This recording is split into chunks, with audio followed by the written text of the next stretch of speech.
Сайн уу? Бидний гол блог хэвээр харагдаж байна. Хаяад ишээ нэгдэн талд дэвэлтэй заагс орж байгаа бол тэ жангл дээр зогсчихсон. Энд чинээс заагс орж илт юм бэлээ. Нэг өдлийн тэ нэг синү факт.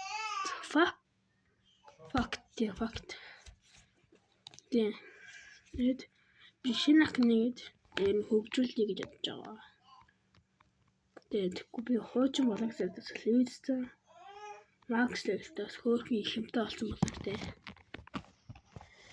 Эцэст шинэ ак гэлээд явж байгаа. Тэгээд хөөрхөн тоглолт туршлагатай нэлээд удаас тоглож байгаа. Болоотой. Эхэндээ бол уусаа мэдээ сэлэн мууж явсан. Тэгээд 50 левел ороод ирэнгүүт жимс дараад. Тэгээд хөөрхөн гөгжцөө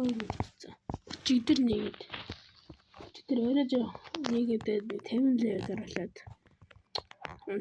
жимс дараа унтсан. Тэгээд ми анх бомб идсэн мэсэ. Тэгээд бомб идсэн. Тэгээд бомбаар жоохон яагаад тест. Тэгээд баг цагийн өмнө нөгөө юу лээ. Плейд унгаад. Тэгээд одоо 30 минутын дараа жимс аа. Дээрээ одоо бичлэг болгож байна. Тэгээд тийм л энэ. Тэгээд бай.